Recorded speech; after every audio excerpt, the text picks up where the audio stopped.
Hey everyone, this is Sean. Welcome back to my channel. If you've been watching my videos the last couple of weeks, I've been posting quite a bit of social media reviews of the various private security companies that are out there. If you leave your social media open and you're a security company, I might have to pay a visit on your channel and critique some of the tactics, the uniforms, and other equipment. Anyhow, so far, all of the companies that I've critiqued, they are good sports. The best sport is South Coast Public Safety. A couple of the guys reached out to me and they were pretty receptive. I'll say this, hey, South Coast Public Safety, I got some of my subscribers that go to your Instagram page and they've been blocked. They made some comments and they blocked. Hey, come on, don't block my subscribers. It's a free country, right? Look, on this channel, I rarely block people unless the comment is disrespectful. If you disagree with me, I won't erase the comment. Just ask Justin Humphreys, the guy that disagrees with me almost every single time. But even him, he has a respectful tone. I've been talking to him online. He's a good guy. But there's some disrespect out there. I'm not going to accept that. But criticism is fine. South Coast Public Safety, please don't block my people. Don't block our people. If the comment is respectful, leave it. Because then they reach out to me. But so far, South Coast Public Safety, they are good sports. They reached out to me. And for some reason, I just like them. Black Knight Patrol also reached out to me yesterday. They saw the video on them. So I did like the comments. I like the feedback. I did make a mistake, guys. In California, on the badge design, it doesn't have to say the words private security. So Black Knight Patrol, I stand corrected. I made a mistake, and you are absolutely correct. As for all of the other issues that you brought up, we'll talk offline on that. Okay, make sure, Christopher, I'm still waiting for the phone call. You haven't reached out to me. We gotta talk. So Christopher is the director of marketing. I believe he's the qualified manager on record. He made a remark, something to the effect of, hey, reach out to us if you have questions, concerns. We love to talk. No. Hey, reach out to me. I have some questions. We need to talk about some things, Christopher. So I give you my email. Respond to my email. I'll give you my phone number and you call me. We're gonna have a chat. Guys, I hate to just hide behind a name, hide behind a logo. I'm an up close and personal person. If I wasn't far away, I wouldn't want a meeting, just us. And Christopher actually invited me to a ride-along with Black Knight Patrol. How awesome is that? That's neat. That's what we're looking for. Some transparency. He hasn't called me back though. So Christopher, call me, email me. We'll talk. we'll talk. Okay. I'm saying this to everybody. I don't hide behind a name. I don't hide behind a camera. I like to go out there and talk to people. If we have issues, then we settle those issues, preferably in person, in a gentleman way. And I'm not alluding to fighting. I'm just alluding to having a one-on-one discussion. I'm so far away from everybody. We'll talk on the phone. That's great.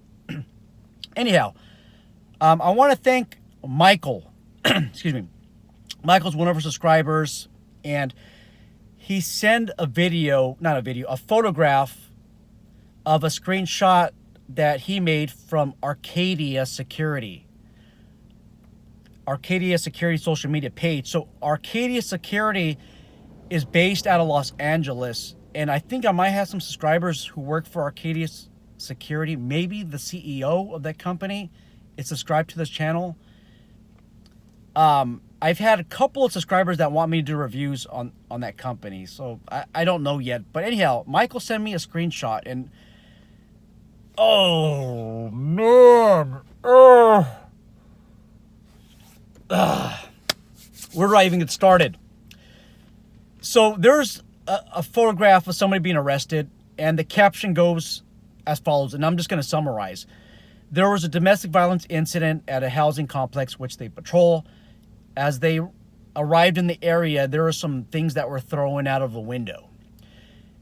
Apparently, they have a transient problem, a squatter problem, so Arcadia security detained or attempted to detain 4 individuals that were holed up in this apartment.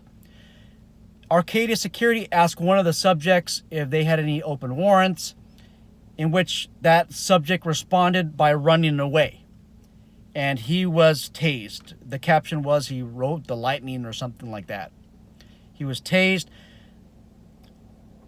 Las Vegas, one of the Las Vegas Metropolitan Police Departments, or Las Vegas Metro, arrived on scene, and this guy actually had an open warrant, arrest warrant, and he was taken into custody. After some medical clearance issues, he was finally booked.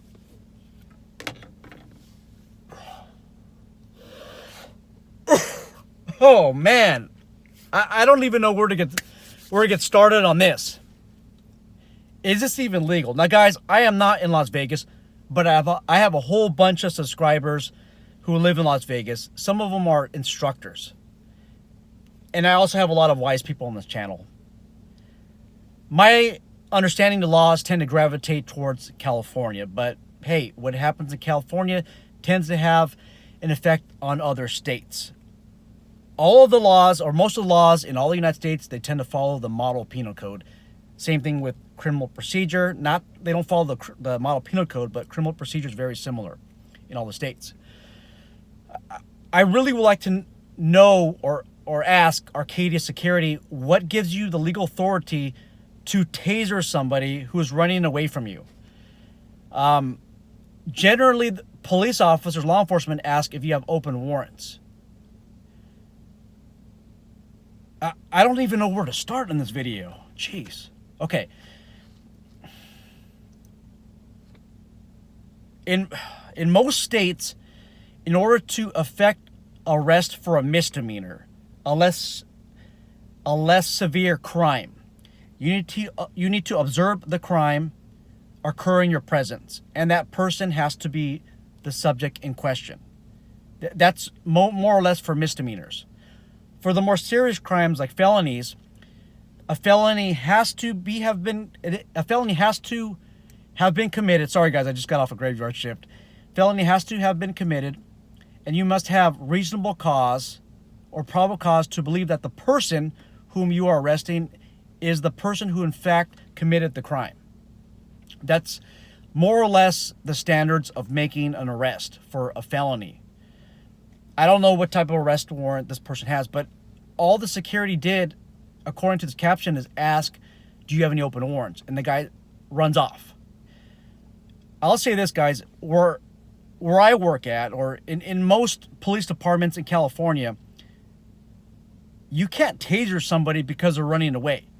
They have to be a deadly threat, or, okay, at the very minimum, they have to be a threat to someone, a specific person's safety. So maybe they're running after somebody or running towards a group of people and they're intending to do harm, or they're showing intent to do harm. Then you could probably get away with using a taser. But just because they run away from you because they don't want to answer your questions, that doesn't give you the right to taser them. I mean, look at the level of force. Compare that to the actions of the individual. Okay, so they're trespassing, right? If they're running away, they're probably trying to run off the property, and that's where you want them to go. I don't know if you guys realize this, but when you taser somebody, they lose control of their bodily movements. You have involuntary jerking of the muscles. That will cause somebody sometimes, several times, out of random samples, to just fall straight on the floor. I mean, you don't have control. If you have a good connection, you don't have control over your legs, your arms, and you might just go stiff and face plant. You face plant, you can cause a broken nose, broken jaw, broken arms, broken body parts. And I don't believe them just running away because they don't answer your questions. I don't believe that justifies you tasering them. This is a huge mistake on you guys' part, Arcadia Security. We need more information. Now, I'm assuming that there's more to this. Obviously, just a small caption. Let me ask you this, Arcadia Security. Do you have somebody that approves your social media? Because it looks like you had a legitimate reason to taser this person, but whoever is making these captions didn't provide enough justification. And you need justification, especially if your social media is open to other people. Now, I've looked at various videos that you had, and you have some actually not great, some awesome taser training, pepper spray training for your officers. But I'll tell you this, even Taser International, okay, which is the licensing body for these taser devices that you're using, they discourage tasing a fleeing person. They discourage somebody who's running away. For that reason, you can't control a lot of your muscle functions, so you end up face planting. This is something dangerous to do. You can even cause somebody to hit their head on the sidewalk or on the ground and lose consciousness and die. I want to laugh, but at the same time, I want to shake my head in just awe, and maybe in disagreement. Not a good move. If this is a misdemeanor warrant, okay, well, there was a crime that happened outside of your presence, okay, for that warrant to originate, so you wouldn't have any justification. On a felony warrant, I'm going to argue that you would, because there was a crime that happened outside of your presence, and there was reason to believe that that person that you're detaining was the person, in fact, that committed the crime. Otherwise, a judge wouldn't issue the warrant. So if somebody has a felony warrant, then I think you'd be okay to detain them. I don't know why you would do that if you work in private security, but I think you could get away with it. You can make a good argument. Now, I'll say this. There's a procedure that needs to be met when you take somebody in custody for a warrant. What you need is probable cause to believe that the person whom you have in your custody actually has a warrant. And what you have to do is confirm the warrant. Let me ask you this, Arcadia Security. Did you call the originating agency on the warrant? Whether it's Las Vegas Metro or Clark County, did you call them and confirm that the warrant is still valid? Did you confirm that they're willing to hold, to pick up? Because you have to do that. Now, the other standard of evidence is for such a detention would be reasonable, just a reasonable cause, or more than a hunch that that person actually has the warrant. So you would need a police dispatcher to tell you that they have a possible warrant out of whatever jurisdiction it is. But I don't think you did that, because according to the caption, all you did was ask the person if they had warrants, and they ran away. So I'm just trying to probe the living hell out of the situation and give Arcadia Security the benefit of the doubt. But, geez, you guys right now are, just because of that caption, that one post, you're the laughingstock of security. You're the laughingstock of security. All the other posts I like. You come off as a professional company. It looked like the owner's background was, I think, is prior military, prior law enforcement. I don't know how much law enforcement this person, the owner, has. I don't know if it was a year, 2 days, 5 days, 10 years, 20 years, 30 years, 8 years. I don't know. But everything else seems legitimate. Just that one post can really ruin your company. So anyhow, if you work for Arcadia Security and you want to talk further, I don't hide behind a screen name. I'm here. And I like to hash out issues in person. Obviously, I'm far away from Las Vegas, So the best way to get a hold of me is through the phone. Hey, send me email. I'll actually leave my email, and let's talk about this. Anyhow, let me hear what you guys think.